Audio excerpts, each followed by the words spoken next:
Oke, puji Tuhan hari ini tanggal 10 Mei minggu kedua di bulan kelima. Kita ada kesempatan untuk bertemu, belajar firman Tuhan, sharing firman Tuhan. Dan hanya yang kita pelajari ini boleh menjadi menguatkan iman dan membuat wawasan kita, pengetahuan kita terhadap firman Tuhan semakin bertambah. Dan juga tentunya kita semakin kenal dengan Tuhan Yesus. Oke, kita berdoa lebih dulu. Tuhan Yesus, kami mengucap syukur.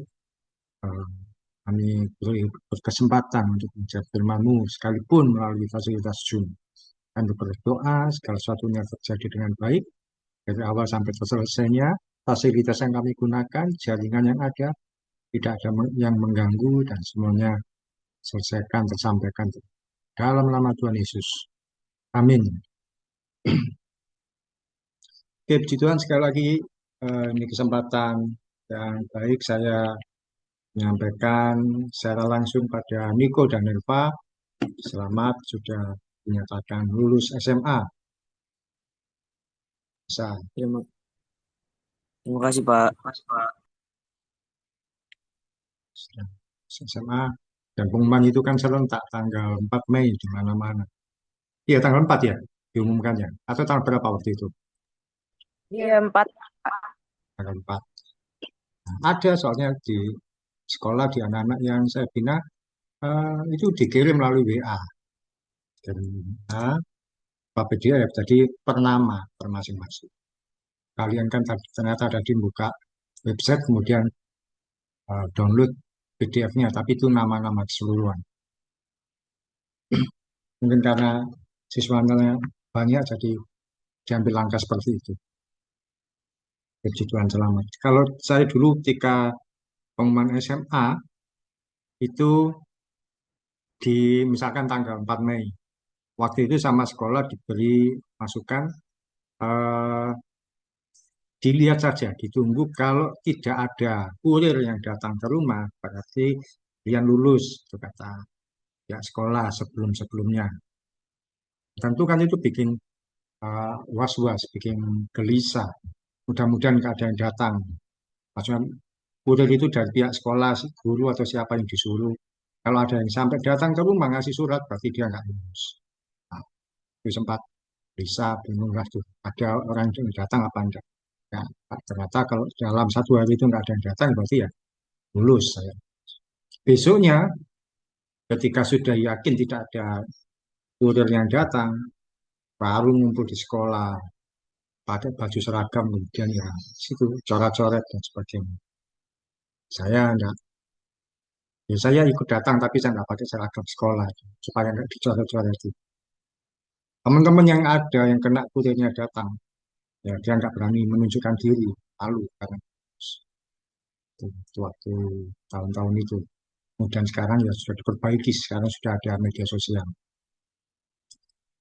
Oke, kita akan belajar sesuatu yang baru. Ini saya beri judul Murid yang Dikasih Tuhan Yesus. Ini beberapa kali sudah pernah saya eh, apa itu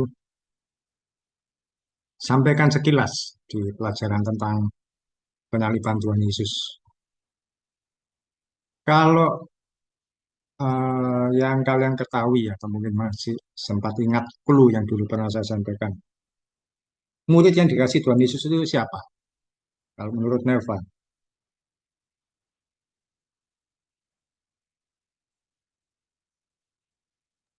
Bapak siapa kira-kira murid yang dikasih Tuhan Yesus? Satu orang saja. Yohanes, Pak. Iya. Niko? Yohanes Pak. Yohanes. Oke, ya, Tuhan. Kalau memang tahu.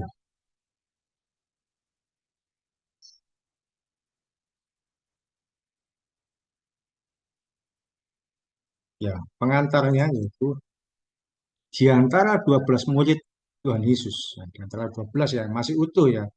Dan Yudas juga ada Petrus, Yakobus, Yohanes, Andreas, Thomas, dan sebagainya. Ada satu murid yang dikasih oleh Tuhan Yesus. Murid itu bernama Yohanes. atau sekarang disebut Rasul Yohanes. Dia yang menuliskan kitab Injil Yohanes dan surat 1 sampai 3 Yohanes yang bagian belakang sebelum kitab Wahyu. Istilah ini merujuk pada kerendahan hati Yohanes untuk bersandar sepenuhnya pada kasih Tuhan. Bukan karena Tuhan Yesus pilih kasih, tapi karena Yohanes ini mau bersandar sepenuhnya pada kasih Tuhan. Maka dia disebut sebagai murid yang dikasih Tuhan Yesus. Bahkan di kitab Yohanes sendiri dituliskan murid yang dikasihinya. Berarti dia menuliskan diri sebagai murid yang dikasihi Tuhan Yesus. Dia menuliskan tentang dirinya sendiri. Di kitab Yohanes itu dia tidak menggunakan kata ganti saya atau aku di murid yang dikasihi. Oke, ayat pertama yang kita renungkan, kita baca. Minta tolong Nelva bacakan.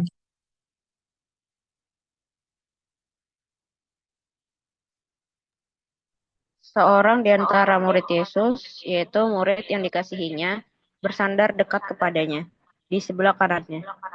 Ya, ini contohnya. Ini kan juga Injil Yohanes. Yang nulis ya Yohanes sendiri.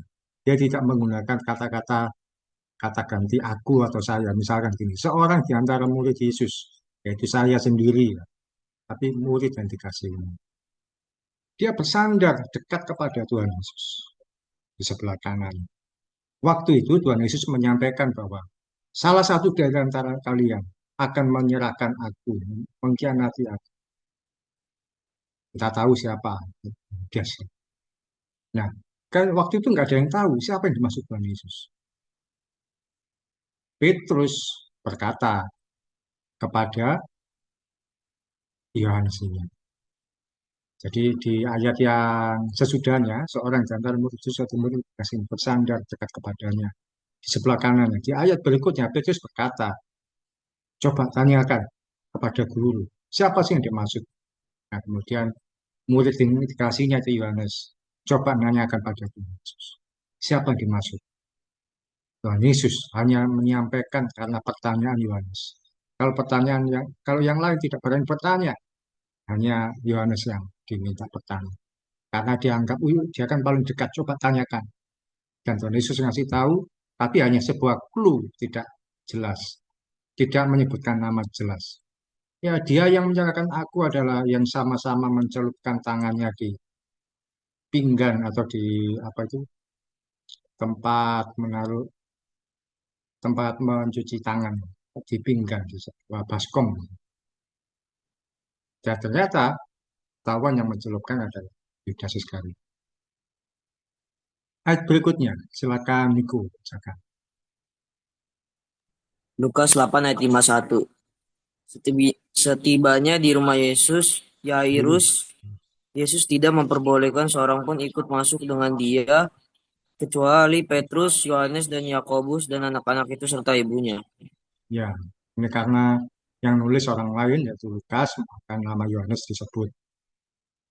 Ini ketika Tuhan Yesus mau menyembuhkan anak perempuan Yairus. Anak ini waktu itu sakit parah dan ketika Tuhan Yesus datang sudah mati, sudah meninggal. Dan Tuhan Yesus datang bersama 3 orang, Petrus, Yohanes, dan Yakobus. Akhirnya anak itu dibangkitkan kembali. Yang pertama kita pelajari yaitu Yohanes memiliki keintiman dengan Tuhan Yesus. Yohanes itu kalau bahasa Inggrisnya adalah John. Kita pernah mendengar orang dari luar namanya John itu yaitu Yohanes. Atau bahasa Indonesia ada orang namanya Yohanan atau Yahya. Artinya Allah telah bermurah. Itu ya Yohanes juga. Yohanan, Yahya, Yokanan. Itu adalah Yohanes. Kata intim artinya bergaul karib, akrab, dan paling dekat. Oleh karena itu Yohanes memiliki akses paling dekat pada Tuhan Yesus. Dibanding yang lain, dia punya akses yang paling dekat. Sama seperti kalau kita mengenal orang-orang tertentu, tidak sembarangan orang punya akses mendekati. Ada orang-orang yang punya jalur khusus. Kalau kalian tahu Pak Prabowo Presiden, ternyata ada orang yang sangat dekat dengan dia. Dikenal dengan nama Mayor Teddy. Pernah mendengar, Niko, nama Mayor Teddy? Sekarang ramai dibicarakan. Pernah, Pak? Nah, itu adalah ajudannya Pak Prabowo waktu dia masih jadi menteri, juga sampai sekarang dipercaya Mayor Teddy. Itu adalah orang lain nggak berani mendekati Pak Prabowo melalui dia menyampaikan. Dan juga Yohanes, dia bergaul karib dengan Tuhan Yesus, akrab paling dekat. Bahkan Yohanes merupakan salah satu dari 3 orang yang selalu diajak oleh Tuhan Yesus. Kemanapun Tuhan Yesus melangkah, selain Petrus dan Yakobus, Yohanes juga yang diajak kemana-mana. Nah ini contohnya. Nah ini yang depan ini kita anggap Tuhan Yesus yang bawa tongkat. Nah 3 ini adalah Petrus yang bawa tongkat belakang, Yohanes, dan ini Yakobus. Terus Yakobus dan Yohanes selalu bersama-sama dengan Tuhan Yesus. Ketika Tuhan Yesus membangkitkan anak perempuan Yairus di cerita yang tadi, Yohanes ada. Juga ketika Tuhan Yesus berubah rupa, nah, ketika satu kali ada peristiwa di sebuah gunung, Tuhan Yesus berdiri, tiba-tiba muncullah sosok Nabi Musa dan Elia dengan cahaya yang begitu terang. Di situ ada 3 orang juga yang menyertai Tuhan Yesus, Petrus, Yakobus, dan Yohanes. Yohanes pun juga ada ketika Tuhan Yesus berdoa di Taman Getsemani dalam keputusasaannya. Tuhan Yesus ketika mau disalibkan, Yohanes juga ada bersama 2 orang teman. Jadi Yohanes ada di ring satu, selalu bersama dengan Tuhan Yesus. Dari 3 orang yang dekat, Yohanes yang lebih dekat lagi. Tapi Yohanes tidak hanya jadi saksi perbuatan ajaib Tuhan Yesus. Artinya tidak hanya menjadi orang yang melihat Tuhan Yesus menyembuhkan, membangkitkan, atau melakukan banyak mujizat. Dia pribadi yang mau mendengar dengan dekat setiap perkataan dan pengajaran Tuhan Yesus. Dia yang ada sangat dekat ketika Tuhan Yesus mengajar, dia yang mengenali dengan baik. Oh ini maksudnya Tuhan Yesus. Oh ini apa yang dia beritakan itu maksudnya ini. Karena itu kalau kalian memahami dari 4 Injil, Matius, Markus, Lukas, Yohanes.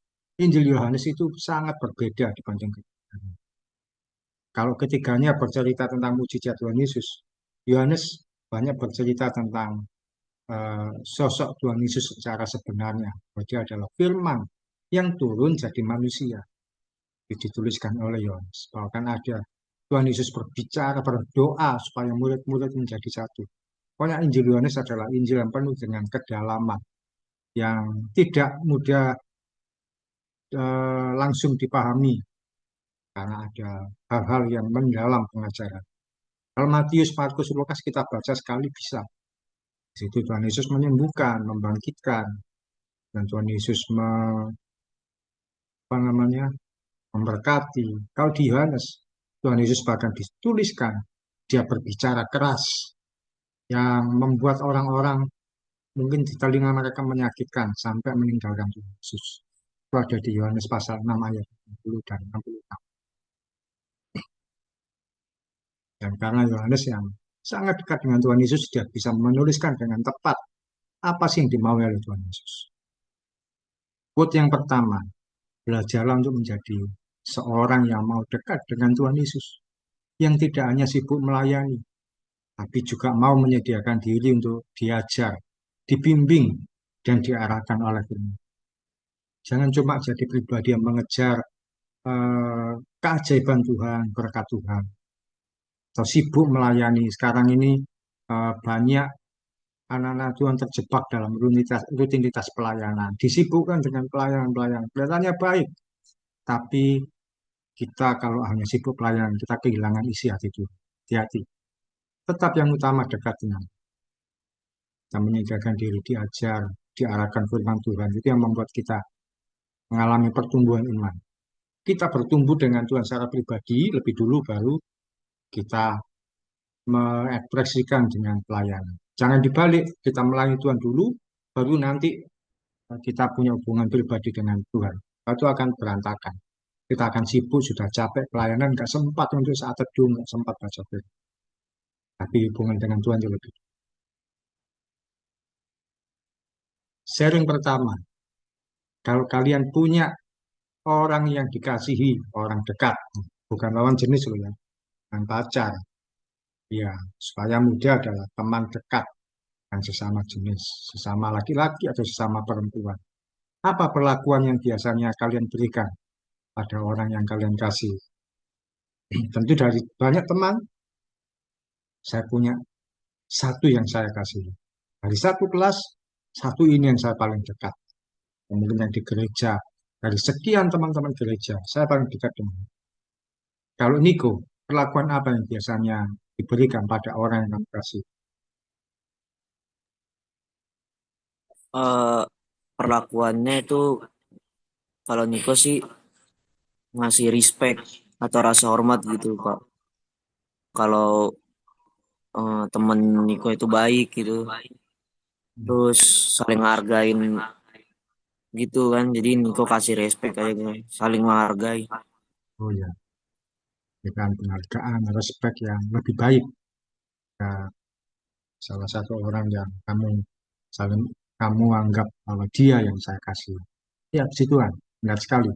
Ya, satu orang pribadi yang kita kenal baik, kita mengasihi, kita akan benar-benar menyediakan diri, menyediakan hati. Kalau Nelva, perlakuan apa yang biasanya kamu berikan pada orang yang kamu kasih?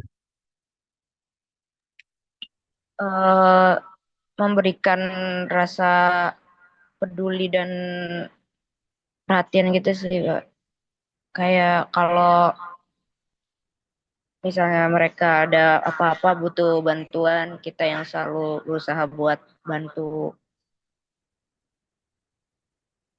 Ya, dia memberikan pedulian, membantu. Dia butuh sesuatu. Ya, nah, untuk yang beda. Mungkin untuk yang lain tetap memberikan pertolongan, bantuan.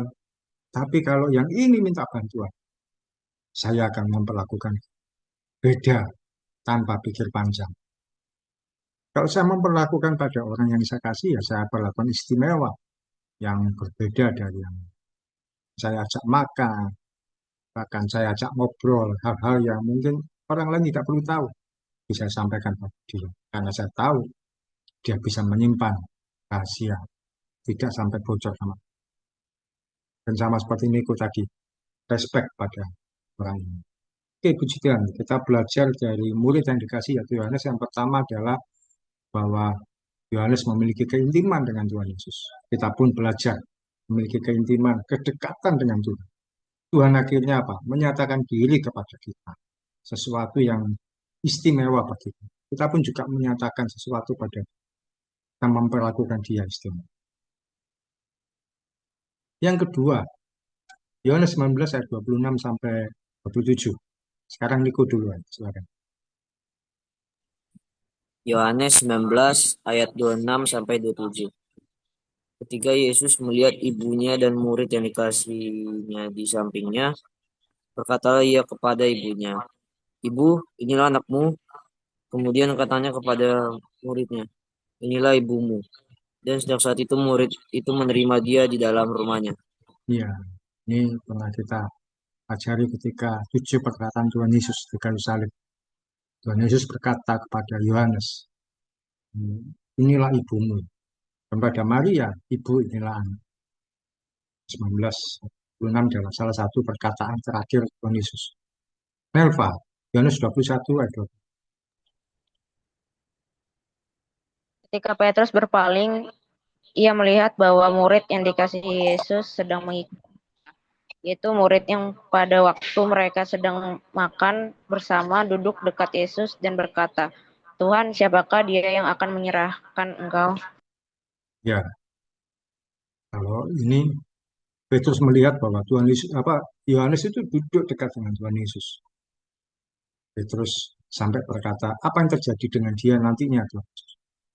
Sampai di sini juga berkata, yang sedang makan bersama duduk dan berkata, Tuhan siapakah dia? Ini yang ayat yang awal tadi itu. Jadi di ayat ini, di ayat berikutnya, Petrus sampai berkata pada Tuhan Yesus, apa yang terjadi kepada murid itu, pada orang itu, Tuhan Yesus? Tuhan Yesus sampai berkata, apapun yang terjadi pada dia, itu bukan urusanmu, itu urusan saya dan Anda. Karena Petrus penasaran, ini kan murid yang dikasih Tuhan Yesus, apa yang terjadi? Jadi ya Tuhan Yesus merahasiakan, tidak mau menyampaikan pada Petrus. tentang kedepannya. Yohanes. Yang kedua yang kita perlu pelajari yaitu bahwa Yohanes setia mengikut Tuhan Yesus. Yohanes merupakan satu-satunya murid Tuhan Yesus yang ada saat Tuhan Yesus disalibkan. Ketika Tuhan Yesus disalibkan, 11, ya bukan 11 ya, yang satu kan sudah tidak ada. 10 yang lain, atau ya 10 yang lain meninggalkan. Firman Tuhan juga menuliskan murid-murid yang lain melarikan diri. Tapi di salib itu hanya ada satu nama, Yohanes, yang setia mengikut Tuhan Yesus. Sampai Tuhan Yesus di situasi terakhir dalam hidupnya. Yohanes pun diberi kepercayaan untuk menemani Maria. Yesus. Setia pada Tuhan Yesus itu tidak mudah. Kita akan menghadapi liku-liku yang tidak menyenangkan dan tidak nyaman. Kita akan mengalami banyak proses yang menyakitkan. Lebih enak jadi orang Kristen yang biasa-biasa. Tapi jadi orang Kristen yang setia pada Tuhan Yesus.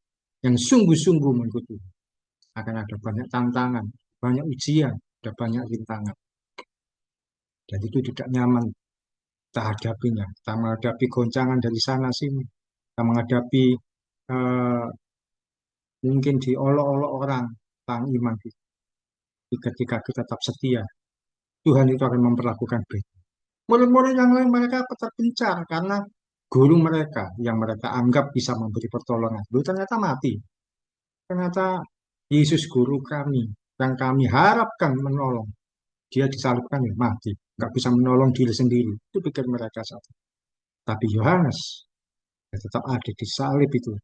Di bawah salib itu. Dia mungkin tidak tahu Yesus bangkitnya bagaimana atau bangkit atau tidak. Dia hanya mau ada di bawah salib. Apapun terjadi, kamu tetap ikut guruku. Maksudnya menemani sampai terakhir. Dan akhirnya ketika Yesus bangkit, Yohanes lah yang menemui Tuhan Yesus juga, termasuk pertama kali. Dan ini kalau kalian pernah lihat lukisan yang dilukis oleh Da Vinci tentang perjamuan, nah waktu yang lalu saya sampaikan bahwa sebenarnya itu hanya ilustrasi, tidak demikian yang sebenarnya. Rasul Yohanes selalu duduk dekat dengan Tuhan Yesus. Bahkan digambarkan bersandar di bahu Tuhan Yesus. Jadi kalau ada gambar orang bersandar di bahu Tuhan Yesus, itu adalah Rasul Yohanes. Hal ini menggambarkan Yohanes mengerti isi hati itu. Ada apa-apa dia yang dikasih tahu. Ada sesuatu dia yang diberi masukan lebih dulu. Dia yang mendapatkan penjelasan. Ada yang lain mungkin mendengar apa sih yang dimaksudnya. Terus, bisa jadi ketika kita mengikut Tuhan Yesus dengan setia, kita disakiti, dikecewakan, dan disalah mengerti. Namun ujungnya ada pembelaan Tuhan atas hidup kita. Akan ada saja orang-orang yang merasa, buat apa sungguh-sungguh sama Tuhan. Biasa-biasa saja juga tidak masalah. Lalu tanpa sadar, mulai meninggalkan kebiasaan. Nah, biasanya berdoa sebelum aktivitas, kemudian merasa, alas, saya nggak berdoa sama saja. Berangkat sekolah, pulang sekolah aman. Berangkat kerja, pulang kerja tidak apa-apa. Saya nggak baca firman ya tidak apa-apa. Akhirnya mulai buat apa sungguh-sungguh sama. Kehilangan kesetiaan pada Tuhan. Sementara kalau kita setia, nggak mudah. Ada banyak orang yang disakiti, dikecewakan. Ketika setia sama Tuhan kok ada saja banyak masalah. Ada banyak orang berkata begitu. Semakin setia sama Tuhan kok banyak masalah. Yang nggak setia sama Tuhan kok hidupnya enak-enak saja. Buat yang kedua, kesetiaan iman kita ditunjukkan saat tidak ada orang lain yang melihat dan menilai. Namun kita melakukannya dengan hati yang tertuju pada. Jika kita melakukan sesuatu, tidak ada orang lain yang melihat, apakah kita tetap setia pada atau kita hanya nunggu orang lain yang ketika situasi sendiri, kita tetap mau berdoa atau situasi sendiri, kita memilih berbuat dosa dengan hati kita atau kita memilih untuk saya mau melakukan yang benar. Kesetiaan iman kita seringkali diuji dengan ketika tidak ada orang lain yang melihat dan menilai. Sharing yang kedua berupa pertanyaan yang singkat saja. Maukah kamu setia mengikut Tuhan Yesus sekalipun mengalami banyak tantangan?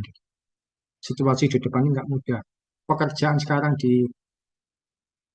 dibutuhkan banyak, tapi tidak banyak orang yang memenuhi persyaratan. Yang lulusan S1 pun banyak yang mencari pekerjaan, tapi tidak banyak yang bisa bekerja. Akhirnya ada orang-orang bahwa imanmu tinggalkan, kamu dapat pekerjaan. Harta juga kamu dapat sekian, tapi tinggalkan imanmu. Atau karena jodoh. Nah, ini terutama anak-anak muda, yang perempuan-perempuan juga khususnya. Hati-hati, jangan kena pengaruh orang-orang yang membuat kalian meninggalkan iman pada Tuhan Yesus. Hanya karena jodoh. Seringkali hal ini terjadi. Awalnya berkata bahwa, oh nggak apa-apa kok, dia masih mengizinkan saya ke gereja, tidak melarang saya ke gereja. Meskipun nggak seiman, dia nggak apa-apa. Dia tidak melarang saya ke gereja. Nanti berikutnya meningkat. Jadi yang penting kan dia itu baik, meskipun nggak seiman. Nanti ujung-ujungnya, nggak apa-apa lah. Kan semua agama sama. Jadi meskipun nggak seiman, nggak apa-apa.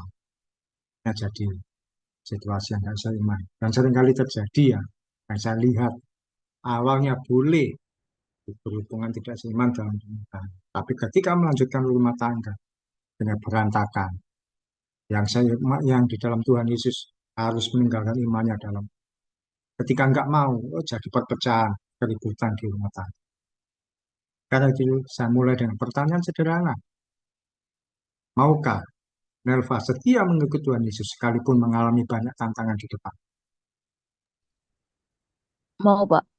Kita pegang komitmen ini kuat-kuat, saya mau ikut. Kalau Niko, maukah Niko setia mengikuti Tuhan Yesus sekalipun banyak tantangan di depan? Mau banget, Pak.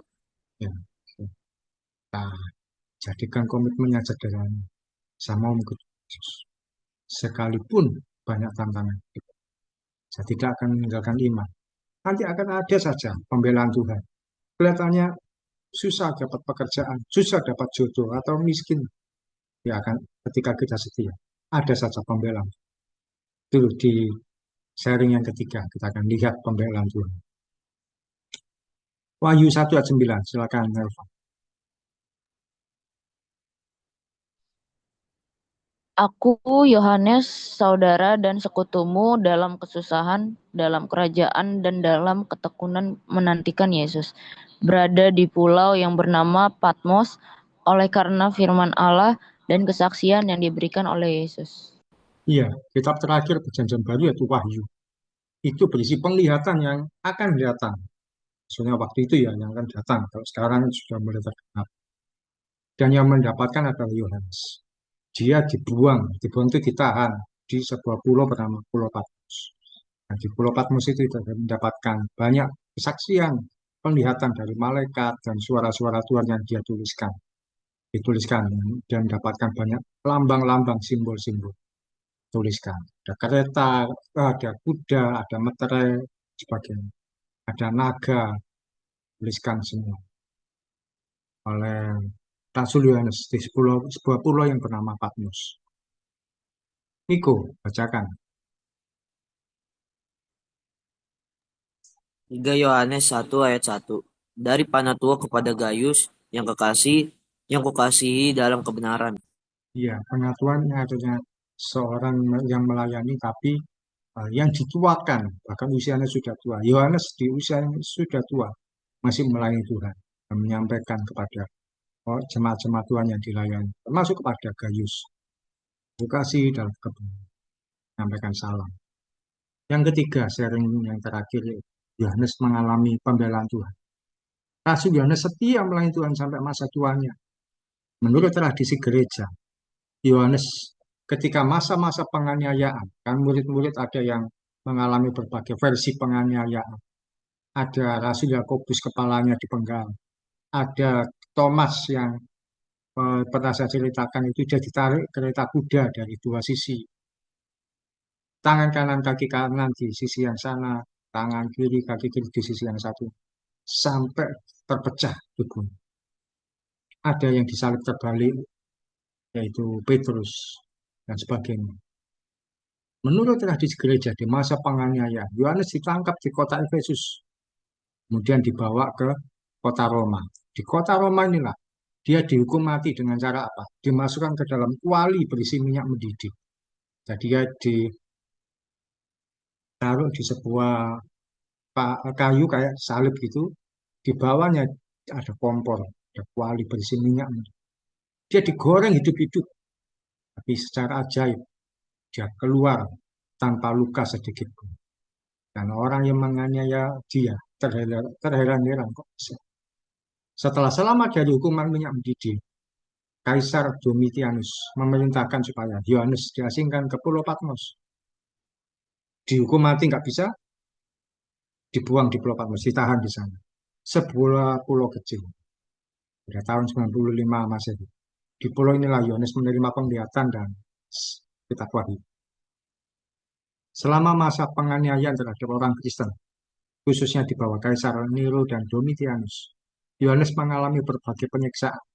Bahkan dituliskan secara tradisi itu apa ya, eh, kitab di luar kitab, ya kitab kisah-kisah yang dialami oleh rasul-rasul saat itu. Yohanes pernah dipaksa meminum racun yang mematikan, tapi dia tetap menunjukkan perlindungan Tuhan atas dirinya. Dia dilindungi dari racun, juga dilindungi dari dibakar hidup-hidup, digoreng hidup-hidup. Setelah dari Pulau Patmos, Yohanes dibawa kembali ke kota Efesus. Kemudian dia meninggal dalam usia yang lanjut, usia tua, diperkirakan usianya 100 tahun ketika dia. Jadi apa? Dia satu-satunya rasul, murid Yesus, yang mati tanpa dianiaya. Maksudnya itu yang mengalami mati tanpa melalui penganiayaan. Kalau yang lain kan mati meninggal karena mengalami siksaan, penganiayaan, penderitaan.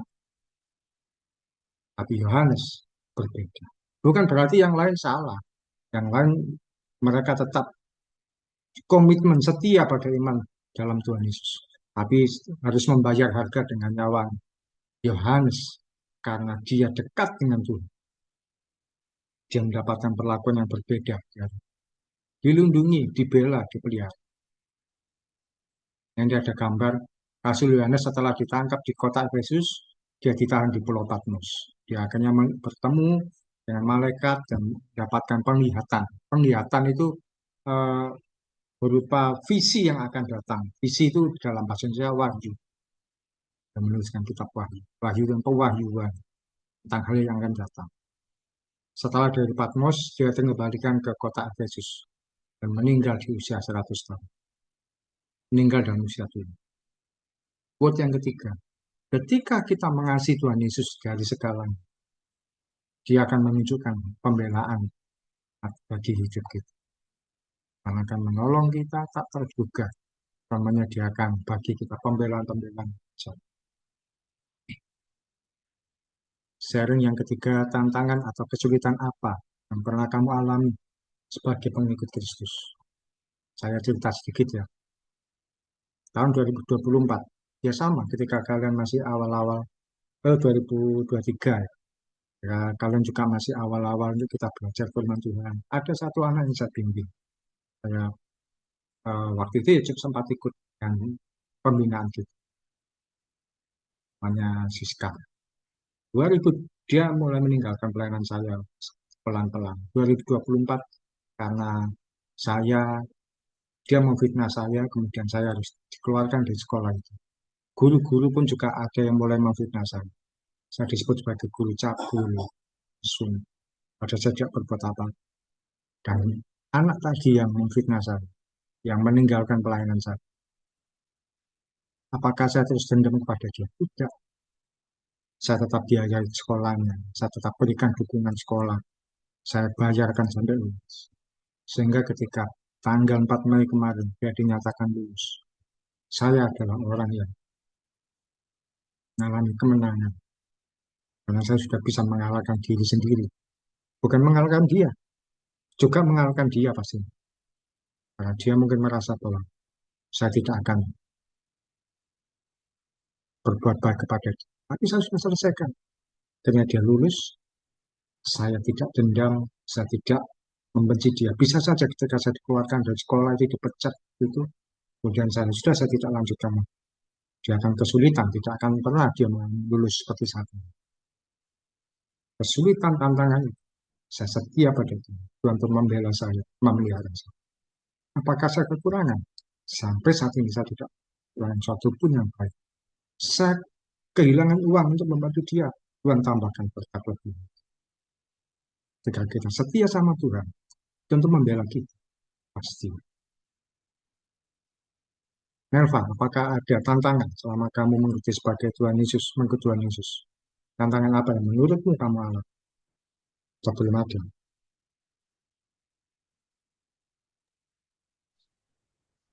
eh Sejauh ini belum ada sih, Pak. Ya, tidak apa-apa. Satu kali ini percayalah, Pak. Tuhan Yesus membela. Kalau Niko, apakah pernah mengalami kesulitan sebagai pengikut Kristus? Hmm, paling nggak konsisten aja sih Pak. Kayak hati masih masih simpang siur gitu, masih kemana-mana gitu, masih menduniawi. Tidak apa-apa. Tapi ketika kamu sudah menyadari seperti itu, perbaiki lagi supaya kamu lebih baik, lebih aman ke depan. Karena apa? Tidak kita juga tidak kalian sadari bahwa keputusan terbaik menurut Tuhan Yesus itu akan mempengaruhi apa yang kalian kerjakan di depan. Aman. Jika saya sejak muda mengikut Tuhan Yesus, langkah saya aman. SMP lulus, saya SMP saya masuk di sekolah terbaik di Surabaya. Dan masuk SMA, lulus masuk perguruan tinggi negeri. Bahkan bayarnya waktu itu pas sekali. Dan kemudian bekerja. Bekerjanya sesuai dengan apa yang pendidikan saya. Saya mengajar sebagai guru. Karena apa? Saya juga lulusan guru. Sementara banyak orang yang ketika sekarang bekerjanya asal aja. Pokoknya saya dapat S1, kerja apapun nggak masalah. Itu kan sayang sekali di tempat ini. Belajar pertumbukan iman terus dalam Tuhan Yesus. Karena tanpa disadari itu menentukan keputusan ke depan. Oke, itu sharing kita hari ini. Elva bisa berdoa buat kita semua. Bisa, Pak. Mari kita bersatu. Doa. Bapak, terima kasih untuk kesempatan pada siang hari ini kami dapat berkumpul di Komsel yang sederhana ini juga Tuhan. Terima kasih untuk hamba-Mu Poki yang telah menyampaikan firman-Mu. Biarlah apapun yang telah kami pelajari hari ini, kami dapat mengerti dan pelajari Tuhan. Tuhan, Engkau berkati juga Poki yang telah memberikan pengajaran. Biar apapun yang Pak Oki kerjakan, Engkau yang selalu berkati dan lancarkan Tuhan. Terima kasih Tuhan Yesus untuk semuanya. Amin. Amin, puji Tuhan. Elva bisa buka sebentar kameranya.